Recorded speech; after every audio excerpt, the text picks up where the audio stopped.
Simone, we feel there's a need for recalibration in your leadership approach. Gerald Morrison's voice cuts through the boardroom air like a scalpel wrapped in silk. The mahogany table reflects 12 faces, 9 white men, 2 white women, 1 Asian man, all avoiding her eyes.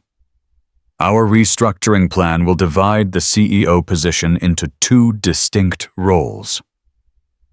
His fingers drum against the leather folder. Simone Washington's hands remain still. You're splitting my authority. It's a natural evolution as the bank grows. Janet Phillips nods, her pearls catching the afternoon light. Marcus Chen hunches over his laptop in the corner, fingers frozen above the keys. Thomas Lee stares out the window at downtown Atlanta's skyline. Effective in 90 days. You'll retain the title, but focus on community relations. The security camera blinks red in the corner, recording everything. Simone Washington sits motionless, her Howard University MBA pin catching the light beside her Harvard Law badge. At 42, divorced 2 years, she carries herself with the quiet dignity of someone who's fought for every inch of ground. Her dark eyes scan the boardroom, these men who've watched her save their failing bank, who've smiled at holiday parties while plotting her demise. 4 years ago, Peachtree Community Bank teetered on collapse. Bad loans, fleeing customers, a reputation in tatters. The board hired her out of desperation, their diversity candidate to appease regulators and communities they'd ignored for decades. She increased revenue by 12%, opened new branches in underserved neighborhoods, brought life back to a dying institution. But some victories come with prices they never tell you about. The bank needs stability, Gerald continues, his 70-year-old hands steady on the table. Third-generation banker, son of the founder's partner. Jim Patterson from Wells Fargo has agreed to serve as co-CEO, handling operations while you focus on community outreach. Community outreach, code for stay in your lane. 6 months ago, the resistance started. Small things at first. Questions about her aggressive lending policies. Concerns about the pace of change. Then Michael Harrison, her CFO, resigned citing philosophical differences.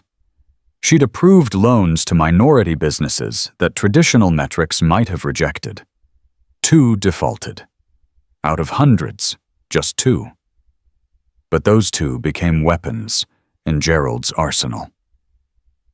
Some of our heritage customers feel disconnected, Janet Phillips adds, fingering her pearls, never specifying which customers, never admitting what heritage means. Simone's phone vibrates against the leather portfolio. 47 missed calls since this morning. Her lawyer, Rachel Davis, warned her this was coming. Document everything, she'd said. Georgia's a one-party consent state for recording conversations. The USB drive in Simone's jacket pocket weighs nothing and everything. 3 months of recorded one-on-ones with Gerald. Your style is just, it's a lot for our culture, he'd said last week, thinking they were alone in his office. Maybe someone with a more traditional approach would be better suited. Traditional. Another code word. Marcus Chen shifts in his corner, the young IT director's face a mask of concentration. She'd promoted him 2 years ago over 3 white candidates. Now his wife is pregnant with their 3rd child, and Simone knows the weight of mortgages and medical bills. She doesn't blame him for his silence. Thomas Lee, the lone Asian board member, hasn't looked at her once.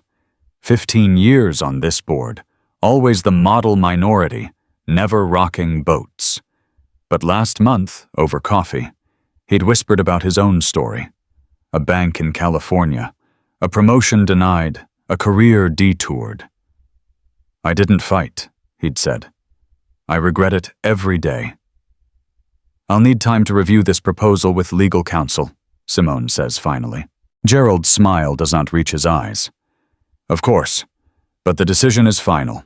The board voted yesterday, 7-5. Yesterday. While she was visiting her daughter Jasmine at school, discussing college plans, pretending life was normal. The stress fractures in her family run deep, the divorce partly caused by 60-hour weeks and middle-of-the-night crisis calls. David couldn't understand why she wouldn't just find an easier job, but easier was never the point. Her phone buzzes again. A text from Jasmine. "Mom, are you okay? Kids at school are saying things." The migraine that's been threatening all week finally arrives, a familiar ice pick behind her left eye. Her medicine is in her desk drawer, 3 floors down, in an office that might not be hers much longer. "Meeting adjourned," Gerald announces, rising with the careful movements of age and authority. "We'll handle the transition smoothly, for the good of the bank." For the good of the bank. As if she hasn't given everything for this place. As if her vision of inclusive banking is somehow dangerous. As if the old ways were working when she arrived to find empty vaults and fleeing depositors. Simone stands, gathering her papers with deliberate calm. The USB drive pulses against her ribs like a second heartbeat. 2 weeks pass in careful demolition. Simone arrives each morning to find her authority carved away like flesh from bone. Loan approval limits drop from 5 million to 500,000. Email announcements frame it as transition period efficiency. The coffee tastes bitter, or maybe that's just the taste of controlled rage. 3 minority loan officers corner her outside the bathroom. Maria Rodriguez, promoted last year, can barely contain her tears. "They rejected every single loan in my portfolio this week. Every one. Said it's a heightened scrutiny period." "Mine too," James Williams adds.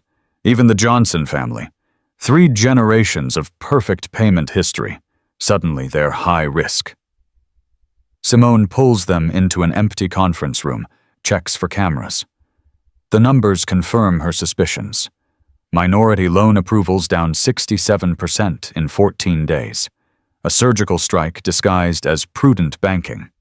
But Gerald has ammunition. The 2 defaulted loans she'd championed haunt every conversation. Rodriguez Auto Body, struggling after the owner's cancer diagnosis. Chen's Restaurant, hit by supply chain chaos. Real people, real struggles, reduced to statistics in Gerald's war. "See?" he says in the management meeting, projecting their files. "This is why we need experienced oversight. Emotions can't drive lending decisions." Jim Patterson nods along, his Wells Fargo pedigree gleaming like armor. "At my previous institution, we had clear metrics. No exceptions." Clear metrics that led to fake accounts and federal investigations, but nobody mentions that. Thomas Lee requests a private meeting. His office smells of green tea and resignation. "Simone, I need to show you something." He closes the door, checks the hallway twice. 15 years ago, San Francisco. First Asian executive at Bay Area Trust. They did the same thing. Death by 1,000 cuts.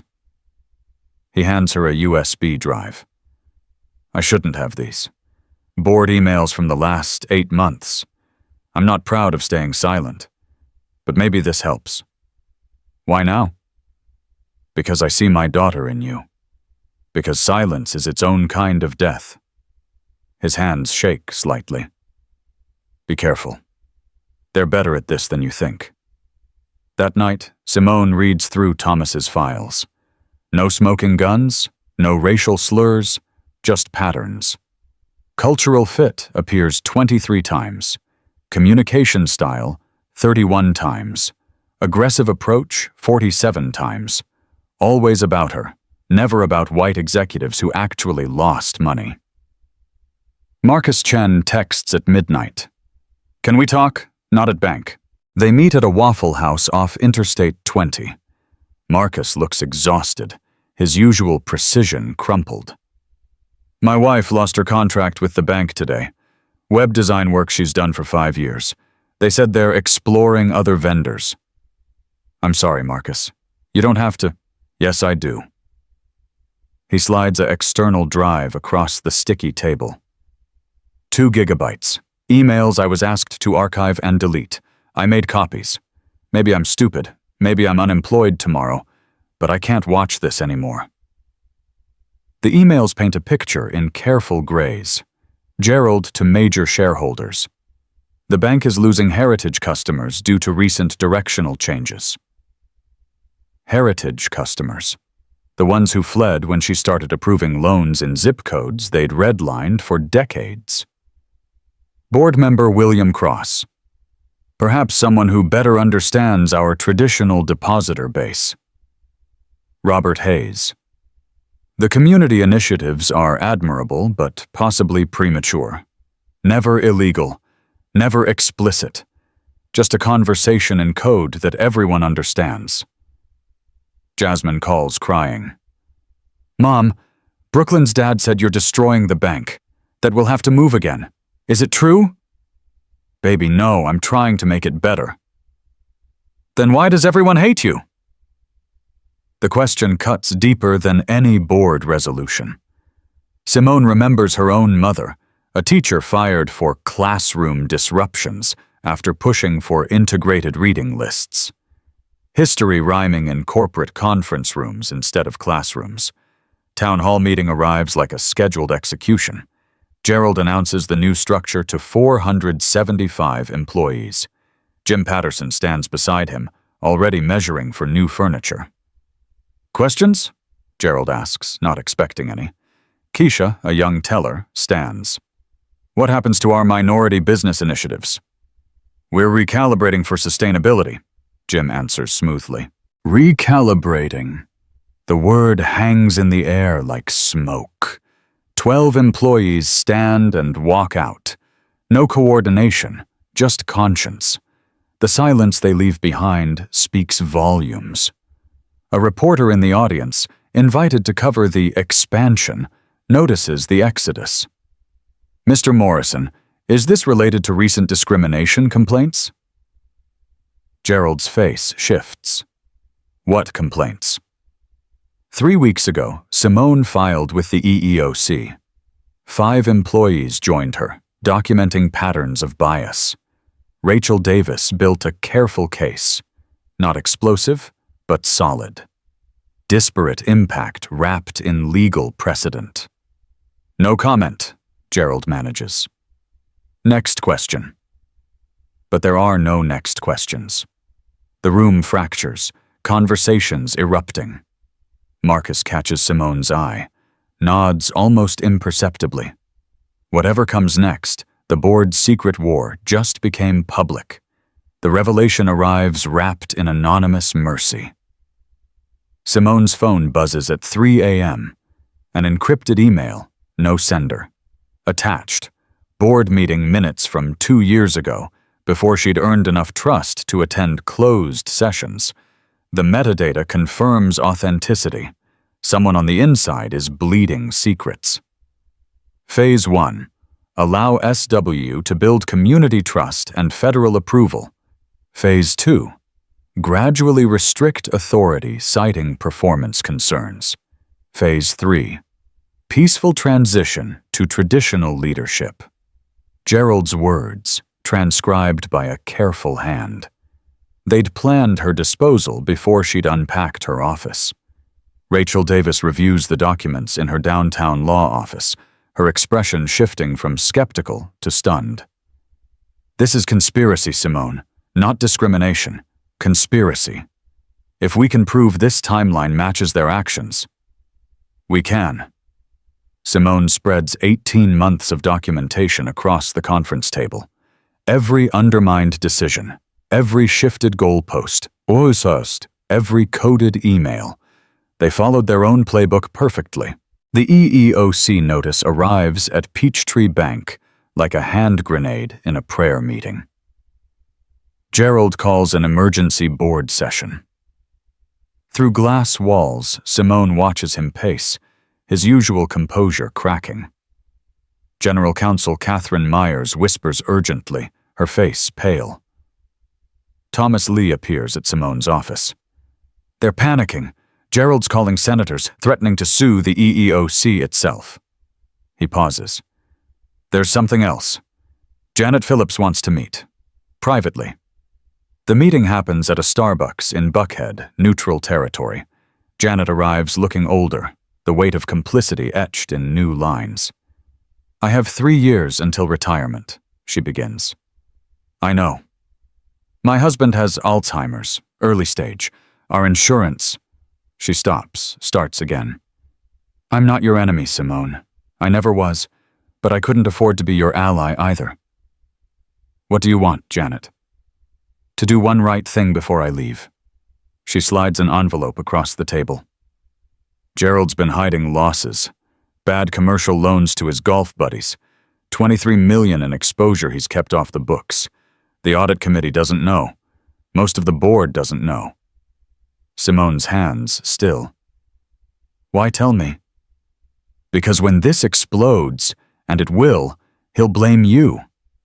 Say your reckless lending infected the whole bank. I won't let him destroy you to save himself. The next morning, Jim Patterson makes his first major decision as co-CEO. He approves a $7 million loan to a failing retail chain owned by his former Wells Fargo colleague. No committee review, no risk assessment. Just the kind of old boy dealing that built this mess. Marcus forwards the approval email to Simone with 2 words. You seeing this? She's seeing everything now. The patterns crystallize. It's not just about race. It's about power, preserved through careful exclusion. Gerald's network of favored borrowers, bleeding the bank while minority businesses get scrutinized to death. The war room forms organically. Rachel Davis leads legal strategy. A forensic accountant friend volunteers time. 5 brave employees risk everything to testify. Thomas Lee provides institutional knowledge. Even Marcus, despite his fears, shares technical evidence. We're not just fighting discrimination, Rachel explains to the group. We're exposing systematic fraud. The civil rights violations are the visible wound. The financial crimes are the infection beneath. Local media picks up the story. Peachtree Bank, heritage or discrimination? The segment runs during evening news. Gerald smooth talks about maintaining standards, while Simone speaks truth wrapped in emotion. She watches herself on screen later, sees the moment she let anger show. Amateur mistake. You looked human, Jasmine says, surprising her. Dad always said you were too controlled, but seeing you mad about fairness? That's my mom.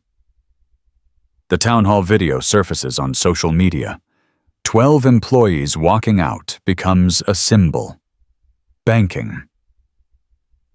While black trends locally, Gerald's media training can't compete with authentic footage of conscience in action, but the real twist comes from Catherine Morrison, Gerald's wife of 48 years. She appears at Simone's home on a Sunday evening, clutching a box of documents. I clean out his home office every spring, she says quietly. Found these in a locked drawer. 20 years of emails he thought he deleted. Her hands tremble. I have a black grandson now, my daughter's boy. Gerald doesn't know. She's terrified to tell him. I won't let my grandson grow up in a world where his own grandfather would deny him a loan. The emails reveal everything. Decades of systematic discrimination, coded but clear.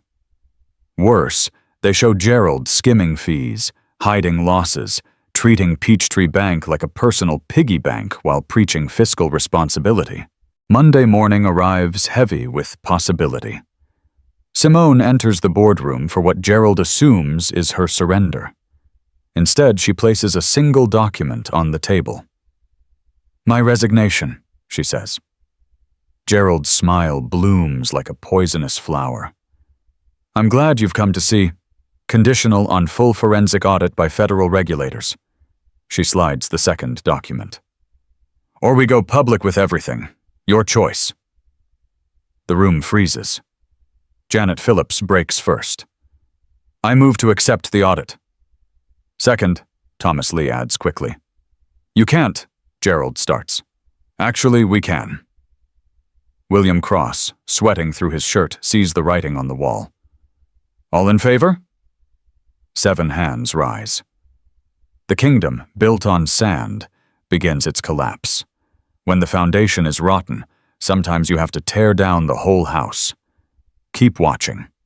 The federal audit announcement detonates through Peachtree Bank like a controlled demolition. Employees cluster around computers, watching their stock options evaporate in real time. Local news vans multiply in the parking lot like predators scenting blood. Gerald Morrison, for the first time in his 70 years, looks fragile. This is corporate terrorism, he spits across the emergency board meeting, his hands shaking against the mahogany table. She's destroying everything my father built. No, Thomas Lee responds with newfound steel. You destroyed it. She's just turning on the lights. The EEOC investigation accelerates, investigators arriving with boxes and warrants. They set up in the 3rd floor conference room, interviewing employees who suddenly find courage in numbers. Maria Rodriguez brings 3 years of rejected loans. James Williams provides recordings of coaching sessions about being too aggressive with minority outreach. Simone works from her lawyer's office now, the bank a hostile territory. Rachel Davis Fields calls from reporters, regulators, and increasingly panicked board members. They're offering settlements, she tells Simone. $2 million to go away quietly. It's not about money. $5 million. And your full pension. Still no. Simone, think about Jasmine's college. I am thinking about her. About the world she'll work in. The loans she might need. The dreams she might have. Simone pulls up spreadsheets on her laptop. 47 Black-owned businesses denied loans in the last year. Average request, $300,000. Total impact, $14 million in lost opportunity. You can't settle that with a check. The counteroffensive comes from unexpected angles. 3 Black pastors publicly support Gerald, calling Simone a troublemaker disrupting decades of community partnership. The truth cuts deeper. Their churches hold mortgages with Peachtree, carefully leveraged to ensure silence. Pastor Williams appears on local radio. Sometimes we need to work within the system, not tear it down. Ms. Washington's approach threatens relationships we've built over generations. But younger voices rise in response. DeAndre Jackson, who started a tech company in his grandmother's garage, goes viral on Twitter. Those relationships kept us begging for scraps. I wanted a business loan, not charity. Simone Washington was the first banker to see me as an entrepreneur, not a charity case. The bank bleeds customers in both directions. Heritage clients close accounts in protest of the scandal. Progressive clients close accounts in protest of the discrimination. The monthly numbers look like casualties of war. Jim Patterson's incompetence accelerates the crisis. His approved loan to the retail chain defaults within 60 days. $7 million vanishing into bankruptcy proceedings. The forensic accountants find more. $23 million in hidden losses becomes $35 million, then $42 million. A cancer metastasizing through every department Gerald touched. Marcus Chen makes his choice. He arrives at Rachel's office with a banker's box and bloodshot eyes. My wife said if I don't do this, our kids won't respect me. So here's everything. Every email Gerald asked me to delete. Every server backup he didn't know existed. Every ghost account, every shuffled fee. His voice breaks. They fired my wife, froze our credit line, threatened my job. But some things matter more than safety. The FBI joins the investigation. Financial Crimes Unit investigators arrive without fanfare, transforming discrimination into potential racketeering charges. Gerald lawyers up with Morrison, Klein, and Associates, his brother's firm. The conflict of interest is obvious, the arrogance predictable. Catherine Morrison files for divorce, breaking a 48-year marriage on the courthouse steps. "I've been complicit in my silence," she tells reporters. "No more." She moves in with her daughter, finally meets her black grandson, begins undoing decades of careful blindness. The proxy war shifts to public opinion. Gerald's team launches a PR campaign painting Simone as a radical activist destroying a community institution. They find her 2 defaulted loans, inflate them into symbols of recklessness. A conservative blog picks up the story. "Woke banking gone wrong. How one woman's agenda destroyed a legacy." Simone's team responds with data. Rachel organizes a press conference featuring 27 minority business owners. Each tells their story. Dreams deferred, opportunities denied, families struggling against invisible barriers. The owner of Chen's restaurant, one of Simone's failed loans, reveals the truth. "The bank called my loan early when I was recovering from cancer. Ms. Washington fought for me. Gerald Morrison signed the foreclosure." The May shareholders' meeting becomes a battlefield. Proxy votes pile up like ammunition.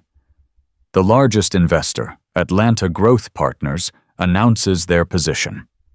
"Complete restructuring, or we pursue legal action against the board for fiduciary failure." Inside the bank, alliances shift daily.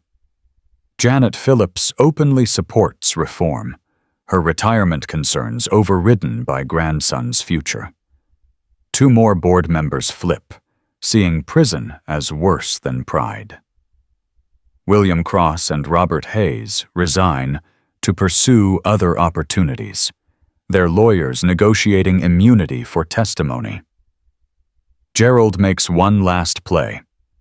He calls a surprise board meeting, attempting to fire Simone for breach of fiduciary duty by encouraging regulatory action. The vote fails 9-3.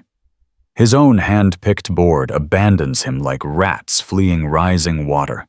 The forensic audit preliminary report arrives on a Thursday. 47 pages of systematic discrimination, financial irregularities, and potential criminal violations. The FDIC threatens to revoke Peachtree's charter unless immediate and comprehensive reforms occur. Simone stands in the bank lobby, watching customers she fought for conduct their business. Keisha, the young teller who first stood up, approaches hesitantly. "Ms. Washington, we're with you. All of us. Whatever happens." Whatever happens looms like a storm cloud. But for the first time in months, Simone feels the wind at her back, instead of in her face. The system designed to crush her has become her weapon. The war isn't over. But the tide has turned. The reckoning arrives wrapped in federal indictments. 6 months after Simone's forced restructuring began, Gerald Morrison stands before Judge Catherine Williams, his empire collapsing in real time. Tax evasion, wire fraud, conspiracy to discriminate. The charges read like a catalog of institutional rot. His hands shake as he enters a plea of not guilty, but everyone sees the truth written in his hollow eyes. The courtroom gallery tells the story. Reporters, federal investigators, and dozens of minority business owners who drove hours to witness this moment. Simone sits in the 3rd row, feeling neither joy nor vindication, just the weight of necessary destruction. "Assets frozen pending investigation," the judge announces.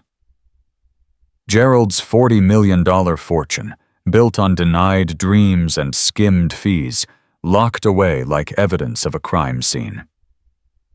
Jim Patterson's fall follows swiftly. The failed $7 million loan triggers an SEC investigation into his Wells Fargo history. Turns out Peachtree Bank wasn't his first dance with disaster. By April, he's managing a credit union in rural Georgia, making $60,000 a year, his reputation a cautionary tale.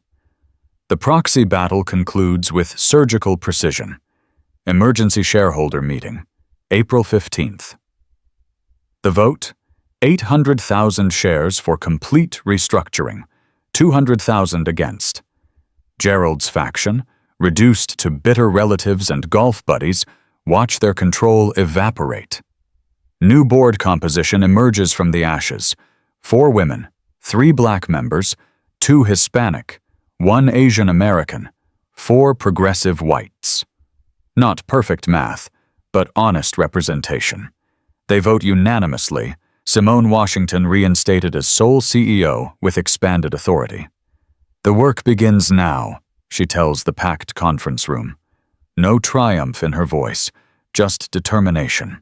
The numbers tell their own story. $5 million allocated for minority business lending over 3 years, not charity, but opportunity. Interest rates adjusted to match majority white borrowers, loan officers retrained or replaced. The old boys network, starved of its feeding ground, withers.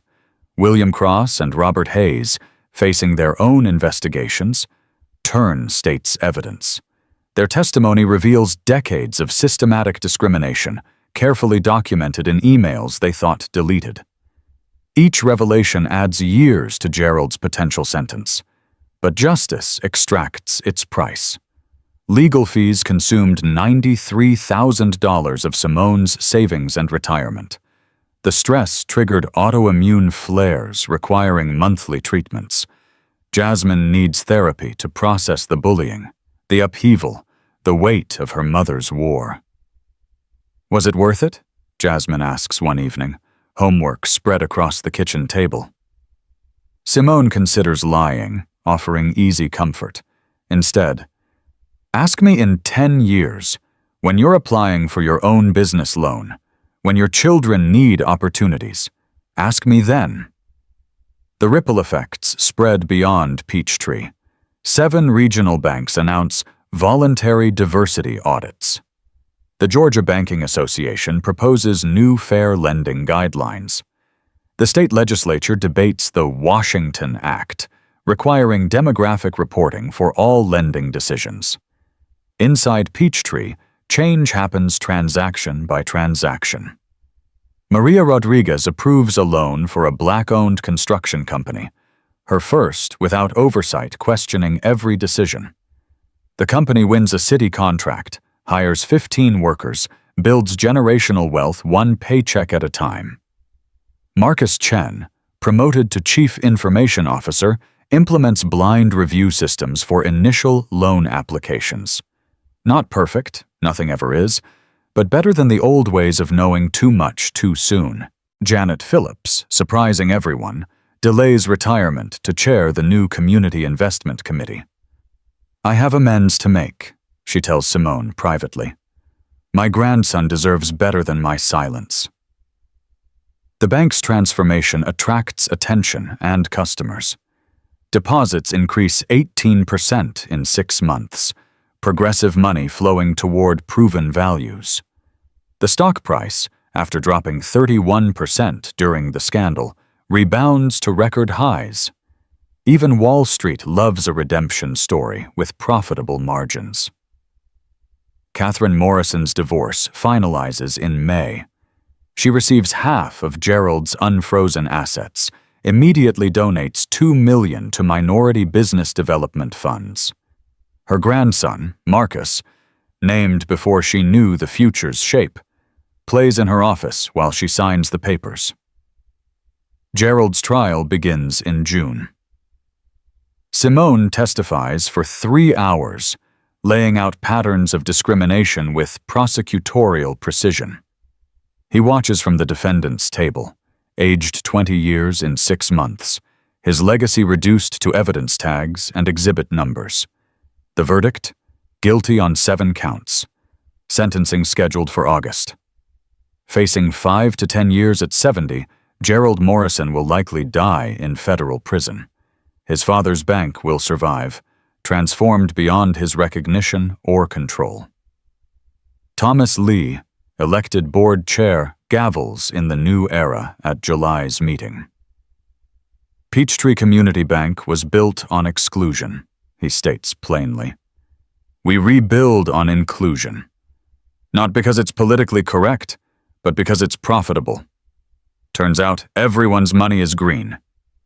The meeting ends with applause, not orchestrated, just organic relief.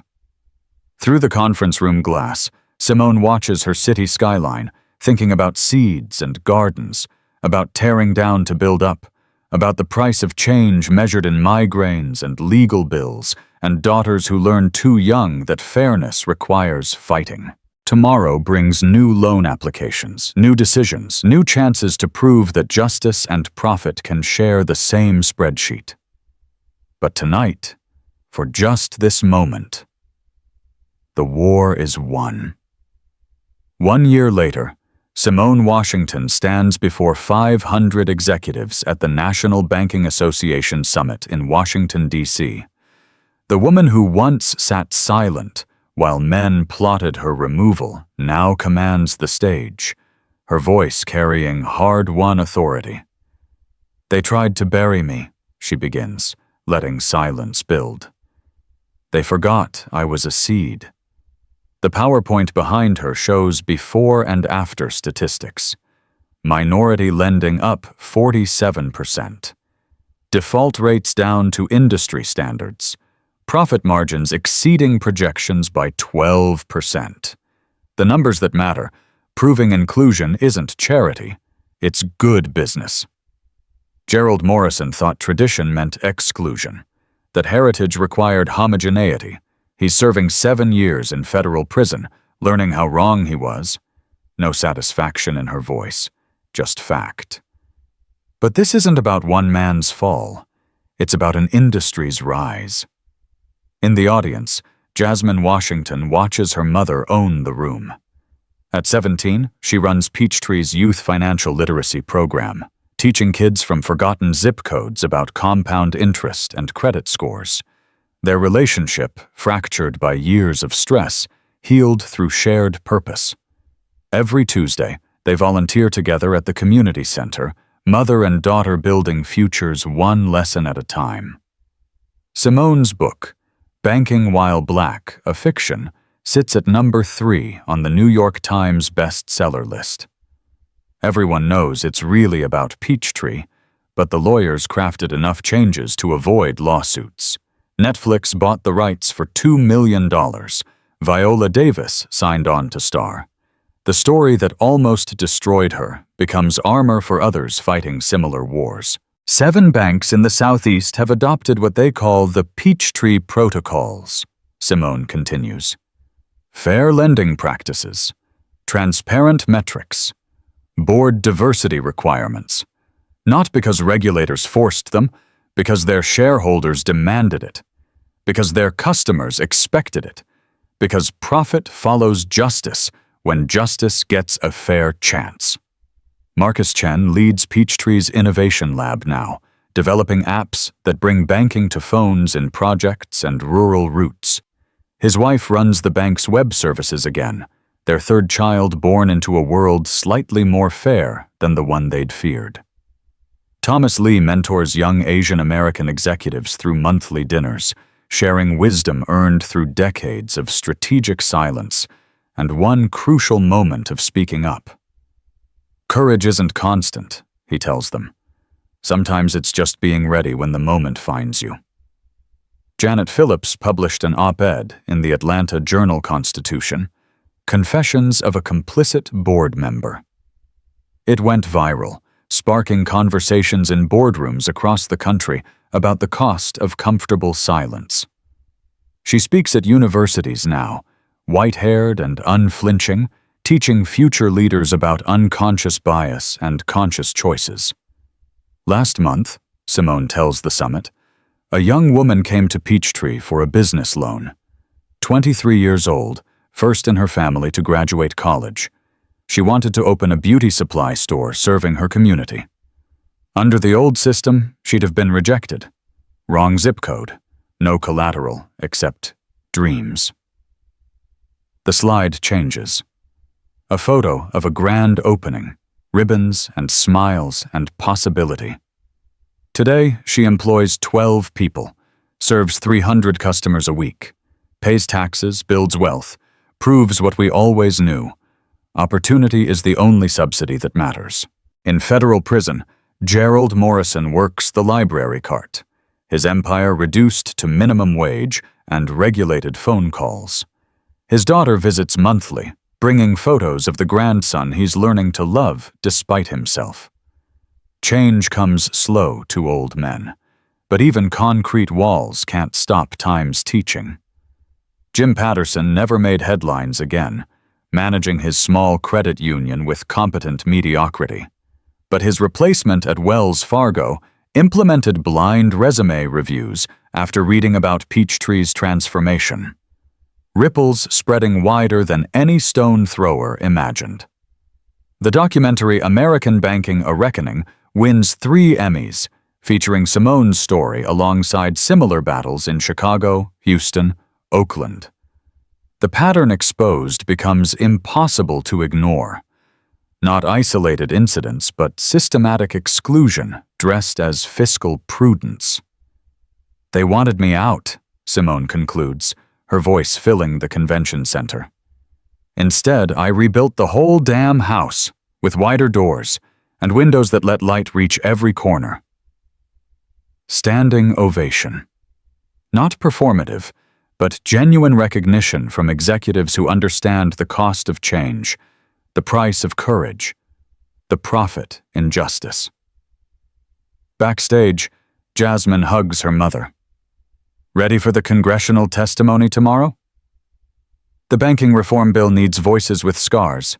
Simone adjusts her Harvard Law pin beside her Howard MBA badge. Besides, someone has to remind them that power structures crack when courage meets strategy.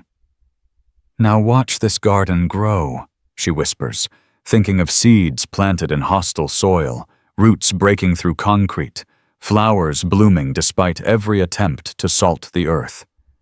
With or without their permission. Your move.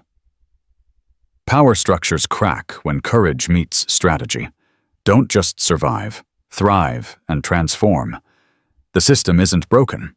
It was built this way. Time to build better. Where do you stand?